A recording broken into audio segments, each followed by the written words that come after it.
Hey, this is the Acker 3. Not too long ago, I made a video where I talked about my own personal top 10 worst war movies ever. To my surprise, there were quite a bit of people who watched it and told me what they thought of my list. There were some who agreed and some who disagreed, but then there were also a lot of people who wanted to know what my favorite war movies were. So to the very small amount of people who watch my videos, here are my top 10 best war movies ever made.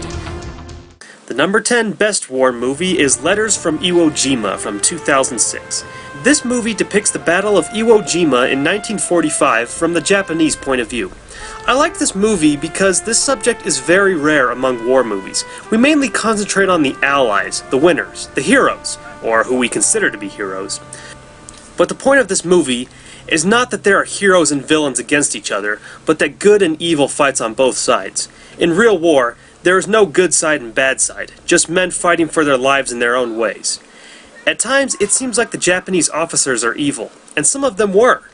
But when you look at the full picture, you realize that not every Japanese soldier was a psychotic killer. The main characters, Private Seijo and General Kiribashi, show this trait throughout the movie. At the very beginning, we're introduced to Private Seijo. While digging their trenches on the island, Seijo tells his fellow soldier that he couldn't care less about Iwo Jima. He says the Americans can have it. And in a flashback sequence, we see that he was drafted into the Imperial Army, having to leave his wife and soon-to-be-born child. General Kiribashi, played by Ken Watanabe, is the commander of the Japanese garrison on the island, but is not a bloodthirsty American-hating patriot. He's just trying to protect his country in the only way possible. There's a flashback showing Kiribashi in the United States before the war, where he appears to be good friends with an American officer who gives him a Colt 1911 with pearl handles as a gift, an item that is pointed out all throughout the movie. There's also a part where he stops an officer from beheading Seijo and other soldiers from retreating from Mount Suribachi. Yeah, he's a good guy. And this is the commander who ordered his troops to build those insane caves and tunnels through the mountain and caused the battle to drag out for 35 days. There are other parts of the film that show that there are good guys on both sides, like the scene when Lieutenant Nishi questions the American prisoner. The two soldiers have a conversation with one another, realizing that they're not that different from each other. This was done way better in this movie than how it was done in All Quiet on the Western Front. This scene also shows that there were good guys fighting on the American side. But it does show that there were bad guys on the American side as well. There's a part when one of Seijo's friends surrenders to the Americans. They take him as a prisoner, but the two Marines don't want to have to guard him all night. So what do? They shoot him because they're heartless and don't care. They're bad guys. On the Japanese side, most of the officers commanding the companies are shown as bloodthirsty patriots. There's a scene that shows the heartlessness of an officer when he shoots a little kid's dog for barking too loud. There's also a scene where Seijo's commander orders his whole company to commit suicide when they realize they can't hold Mount Suribachi. The soldiers start blowing themselves up with grenades. You can tell that they don't want to kill themselves, but if they don't, the commander will kill them anyway, so they have no choice. Most of these patriots believed that killing themselves was an honorable way to die when they knew they couldn't win. That was another part I liked about this movie. It showed how different things were in the Japanese culture and the Japanese military. This story itself is based on General Kiribashi's letters he wrote while he was on the island, and that's why the movie is called Letters from Iwo Jima. Even though Private Seijo and his friends are fictional characters, General Kiribashi and Lieutenant Nishi's stories are true. Private Seijo was added in to show the foot soldiers' side of the battle. Anyway, director Clint Eastwood doesn't disappoint. Check this movie out, and you'll have a whole new perspective on the Battle of Iwo Jima. Number 9 is Patton from 1970. This movie is about a man you either respect the hell out of or you hate his guts, but either way, you like the movie. George C. Scott plays General George S. Patton during his involvement of World War II. This is probably George C. Scott's best film and definitely my favorite performance of his. When I first started watching this film, I didn't think I was going to like it. In fact, I thought I was going to hate it. Mainly because I disagree with almost everything he says in the opening monologue, which is one of the most iconic scenes in American cinema. I mainly didn't agree with his point about how real Americans love war and the United States wants to be involved with the war. Once he said all that with the big American flag behind him, I thought, alright, here we go, another American pro-war film from the 70s. I took this scene as the message of the film, rather than a prep talk to soldiers he knew were already dead. Then as the movie went on, it was the exact opposite of a pro-war film. It doesn't glamorize war at all. It shows that it was all brutal. Sure, it glamorizes Patton most of the times, but certainly not war. The film doesn't pull any punches when describing Patton as a general and human being. They show him as a great military leader with his involvement in the Battle of El Guetar and his conflict with the British General Montgomery during the invasion of Sicily, but they also show what an unusual individual he was. He believed in reincarnation and had no problem being open about it. He was also a harsh leader who felt it was necessary to strike and threaten to kill a soldier who was shell-shocked. He also admits that he really does love war, and his ultimate goal in life is just to lead a huge army into battle, not caring if he lives or dies. I saw this as a sign of someone who wasn't necessarily brave, but who has lost their sanity. I also liked how they showed that Rommel was a genius, and all he could ever think about was how the Allies could attack. He never thought about victory, only about what's next to come. But of course, George C. Scott steals the show. It's a performance that will go down in history, as well as the story of Patton. It's a character study and a damn good one. I guess the only problem I have with this film is that all of the tanks in the movie are anachronistic and inaccurate. The Germans use the M48 Patton tank mocked up with German paint, and the Americans use the M47 Patton tank. Both these tanks are American and were made years after World War II. Maybe they did it on purpose because both tanks are called Patton tanks. I don't know. Besides that little goof, the movie is great. I totally recommend it. Number 8. The Bridge on the River Kwai from 1957, starring Alec Guinness, William Holden, and Jack Hawkins. Before I start talking about this movie, I should probably inform you that The Great Escape is not on this list. Both movies are based on true events and are about prisoners of war, but I decided to go with The Bridge on the River Kwai instead of The Great Escape, mainly because it's just a better movie about war. Now don't get me wrong, I frickin' love The Great Escape. I grew up with it and it's one of my favorite movies of all time. But The Great Escape is definitely more of a prison movie than it is a war movie. All the prisoners just want to get back home once they escape.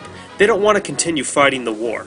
However, in Bridge on the River Kwai, escape has little to do with the story. There's only one prisoner who escapes from the prison camp, and he comes back on a sabotage mission to help blow up the bridge that the prisoners built for the Japanese. Alec Guinness plays the main officer who is in charge of building the bridge. All I can say is that he is insane. No matter what, the job has to be done 100% his way. He doesn't care if the Japanese don't agree with his work methods. They even torture him nearly to death and he still won't back down.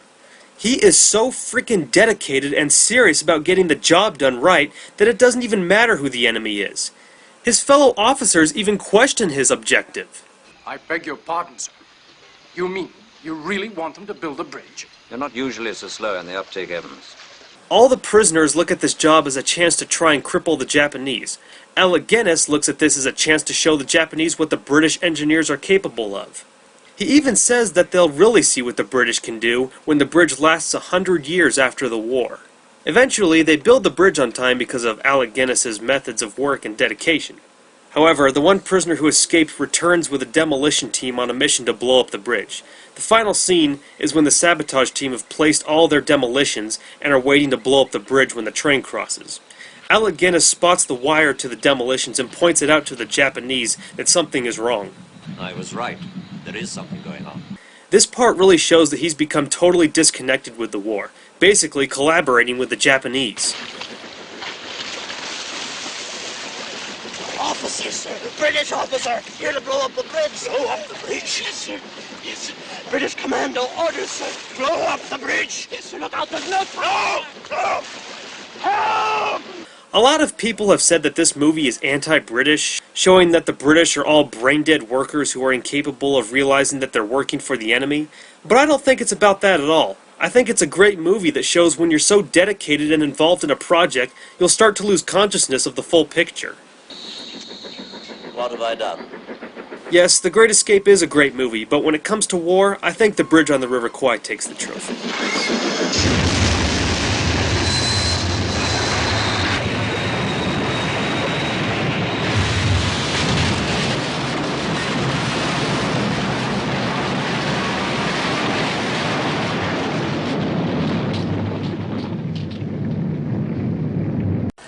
Number 7 is the Oliver Stone film Born on the 4th of July from 1989. This is probably my favorite Oliver Stone film and definitely my favorite Tom Cruise film. He gives a riveting performance of the wounded Vietnam veteran Ron Kovic. It's a very sad and disturbing true story that shows the horrors of surviving the Vietnam War. Out of all of the movies that I love about war, this one has the least amount of battle shown. It's mainly about how war affects a person's life after they've returned home, and how things will never be the same as they were before. The first quarter of the film really throws you off. You might think it's a family film instead of a war film. It's so happy and innocent, showing the ideal family of the 1950s and early 60s that everyone tried to be. It shows that Ron had a great life back home. He was a wrestler, he went out with girls, and he had tons of friends. He was also a proud American who strongly believed in serving his country. At the very beginning, he's watching the 4th of July parade, and when the veterans come passing by, Ron stares at the men in awe and respect. His whole life, he's wanted to be a soldier. Don't you know what it means to me to be a Marine, Dad? Ever since I was a kid, I've wanted this. After high school, he joins the Marines and gets sent to Vietnam. The movie quickly turns from an innocent coming-of-age story into a twisted nightmare. There are women and children that get blown apart during an attack, and Ron accidentally shoots one of his own men from panicking. It instantly takes you out of the sweet family life back home in the US and throws you into the harsh reality of what went on over in Vietnam. Then Ron really gets his taste of war. He gets his heel blown off, which is really bad, and then while trying to fight back he gets shot through the chest, which severs his spine. That's all the combat there is in the whole movie, and it really hasn't even begun yet. Ron gets sent to a veterans hospital in New York, which is probably the worst hospital in the world. This shows that the government wasn't giving out any money to help take care of these wounded veterans. Ron refuses to believe that he is paralyzed for life and tries his best to walk, but he falls and breaks his leg. After he gets released from the hospital, the rest of the movie is about Ron trying to piece his life back together from the hell he went through. My favorite scene is when he rides in the 4th of July parade. When Ron left for Vietnam, the United States was still a pretty conservative place, and I'm sure he was expecting to be welcomed like the veterans in the parade at the beginning. However, as he rides in the parade, the crowd is quite different than the kind he was used to before he left to fight the war. After learning more about the lies the government had told him and other young men, Ron falls deep into depression and alcoholism, which results in a very powerful scene where he cusses out his entire family because he feels that it's all their fault for raising him to want to go fight for his country. You tell her, Dad! Tell her! It's a lie! It's a fucking lie! There's no God. God is as dead as my legs. There's no God. There's no country. During his depression state, he finally faces the truth about how the war is wrong and that his only purpose in life now is to persuade people not to end up like him, to not go fight the war in Vietnam.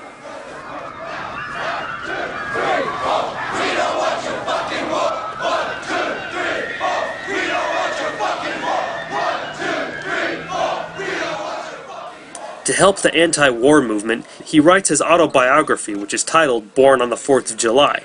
It's a good ending because it shows that he was able to contribute to society from the horrible experiences he went through.